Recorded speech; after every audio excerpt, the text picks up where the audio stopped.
Of course he ain't dead. But I mean, wouldn't that be funny if like she walked up and Luke was dead, and this was Disney basically saying new timeline, new rules?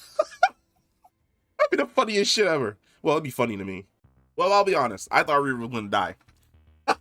So, for context, a few months ago there was like a script leak, and in the script leak, it basically everything basically followed what happened in episode 6, which is Reva was going to attack the farmstead. However, in the script leak, it said that Obi-Wan was going to show up. They were going to have a duel. He was going to beat her. She couldn't kill Luke, and then she was going to leave. She was going to go to Fortress Vader and then attempt to kill Vader there, and then Vader just kind of kills her. Now, I absolutely love that that did not happen, and I like the way in which this played out, because first off, like, I don't know if you played Republic Commando on the GameCube, but we gonna need like Owen Commando. just just Uncle Owen and Aunt Beru with fucking like shotguns or laser shotguns, whatever the hell they had fighting Reva, just going off on Tatooine, killing womp rats and sand people. But I love the way in which this played out, which is she comes into the house. Owen and Beru, of course, they don't stand a chance.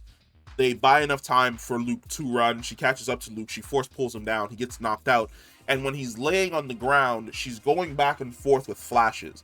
She's seeing Luke, but at the same time, she's seeing herself. That scared little girl who got stabbed in the chest by Anakin Skywalker, along with all of her other youngling friends.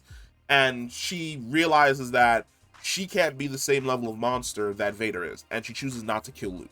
So she picks him up and she carries him back to the farmstead and she lays him down before Owen and Beru. I love the fact that there's like a little bit of a tension scene there for about 2 or 3 seconds where Luke's basically just not moving and then he breathes and everybody's like, oh, thank God. But of course we know that she wasn't going to kill him because the rest of Star Wars has to, of course, happen. And she has that really nice heart-to-heart with Obi-Wan where she's essentially like, I thought I could be this monster, that I could do what it takes to be just like Vader so that I could kill Vader, and now I've realized that like I can't be a monster like Vader. And Obi-Wan's like, yeah, like you don't want to be a monster like Vader. The way in which you honor your friends is by basically living, by choosing not to be the monster and going off and doing something else. And that's basically the last time we see her character. Now, here's the thing. So last week we got whispers that Cal Kestis is going to be getting his own live action show. And Cal Kestis is running around at the same time that Obi-Wan is, just basic different sides of the galaxy. He's doing his own thing with his squad. Obi-Wan's basically doing his thing on Tatooine. I have a feeling that we're going to be seeing Reva again in regards to Cal Kestis in his live action show. It would make the most sense for her to run into Cal because, number one, she used to be an Inquisitor. Now, the question of whether or not the Inquisitors are going to be willing to try and hunt her down seems to be moot due to the fact that they basically left her on that planet with a fully functional ship with a hyperdrive so she can get off and get to Tatooine before anybody else. But at the exact same time, the Grand Inquisitor basically told her in that last episode, return to where we found you in the gutter. And then he does his cape twirl and sachets off. I don't think the Inquisitors are going to be hunting her, but I do feel as though we are going to revisit Fortress Inquisitorius again, especially because of the crypt downstairs with all of those Jedi basically just frozen in carbonite.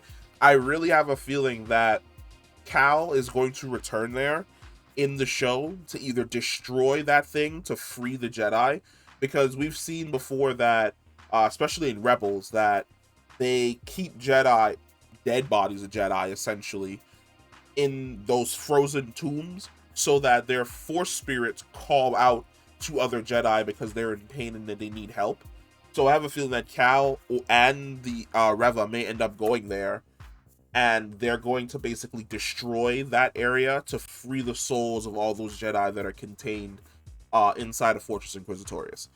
I don't see her getting her own show. I don't think that's going to happen, but I do think that Moses Ingram is definitely going to return on Cal Kestis' show, or she may return on the Andor show, since the Andor show takes place, I think, maybe 10 or 15 years, just a little bit further down the line. I would love to see her again. I definitely want to see where exactly her next journey is going to take her, because like I said, she's no longer going to be an Inquisitor, no longer Darksider, back in the light. She could choose to go around helping people. She may even join the Path, since we know that the Path is going to still exist. But at the exact same time, it'll also be interesting to discover that she chooses none of those things, and she just chooses to go off to some planet in the backwater somewhere and live a simple, normal life. Also, can we talk about the fact that every single time Darksiders or regular Jedi leave the path, like, of being a Jedi or Darksider, they seem to just, like, leave their lightsaber on Tatooine?